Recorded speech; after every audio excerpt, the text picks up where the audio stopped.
rolling. Hi, I'm here with one of my heroes, Stephen Colbert. And Stephen, or Mr. Colbert, or Steven's fine. or Jon Stewart. Sure, you why wanna not? call it. I'll take that.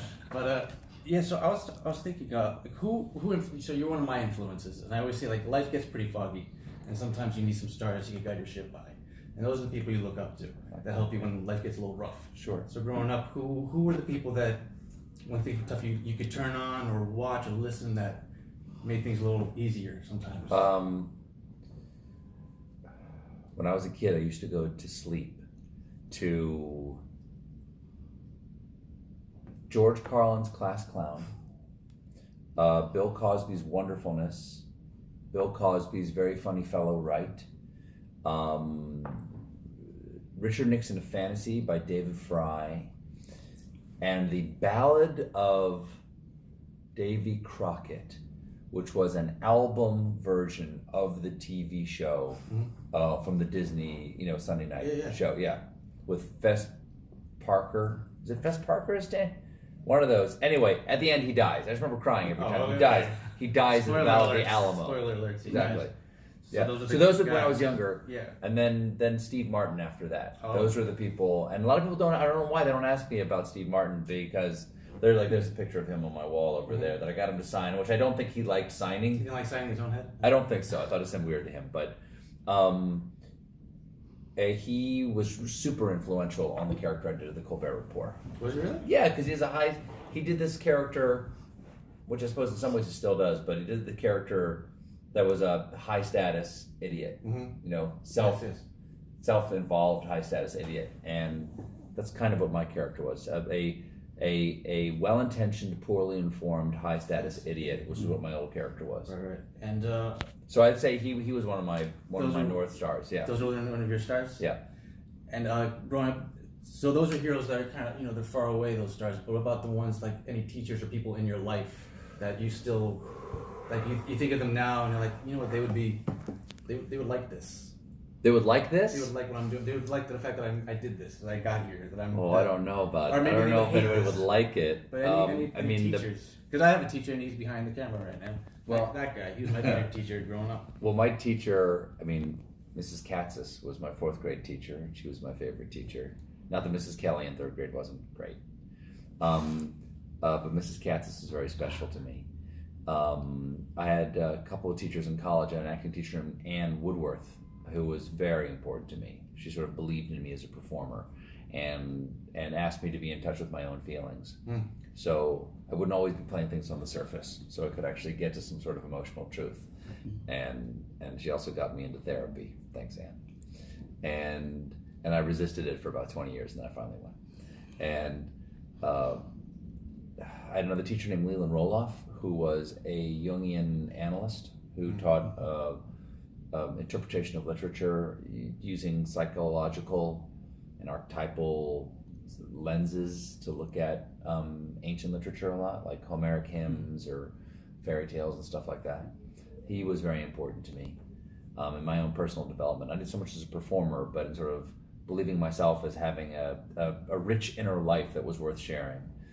I think the fact that you still remember all their names proves it. Sure. Right? The fact that they even... Yeah. A guy named Jeff Machowski, who was one of my first improv teachers. Sharna Halpern, also improv teacher.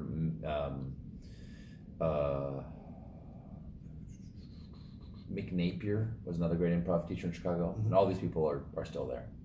Well, Yeah. I know that opened up a whole new world for me too.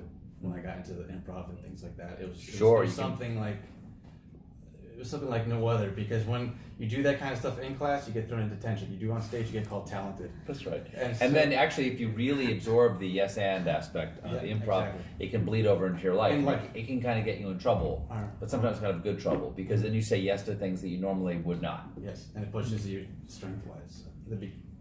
Or it gets you in trouble, then you have to work your way out of it. And then my final question is, you kind of already touched upon it, but how has it helped you, if that makes sense? How has it, like, to me, I can't really imagine my life without this, because sometimes it's become so much of who I am, that even when I try to to live life without this is like, and I keep getting kind of called back into it. Like it's that thing.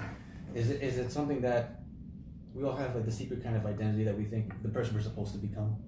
I think sometimes there's a certain thing I that. don't know about that. Well, to me, there's a certain thing like when you hear this type of stuff and comedy, it speaks to you in a way that nothing else kind of does. These people that you looked up to, these records that you listened to.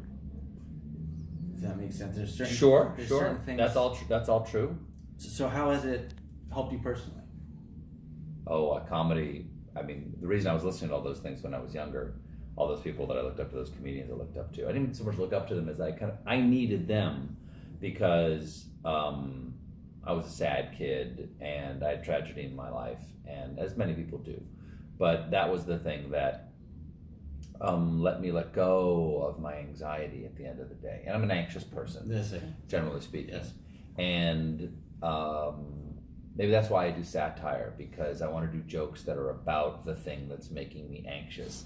And by naming it with a joke, I kind of dispel its power a little bit if I can laugh at it. Laugh at the devil and it disappears. And so it calms me down to do this work. If I don't do it, I get very anxious. That's what I meant. When I don't do anything like this, it's like, I don't know. It's my therapy in a way. Between the two shows, between the Colbert Report and the Late Show, it was nice to take a break, but 2 months in and 6 weeks in, I was twitching like itching up like a frog on a griddle. Like I couldn't. I had to go do something, and so we started doing just little bits, shooting little bits, just so I could sort of keep the wheels greased. But it's been, well, it's given me a living, for one thing. That's nice. You gotta do something for a living. It's given me an amazing circle of friends. My friends are some of the funniest people in the world. My Rolodex is the funniest people in the world. I'm sure they become family at some point. In a way, right? I mean, yeah, confidence. I mean, just I can lean on some of the funniest people in the world to get me out of my funks. And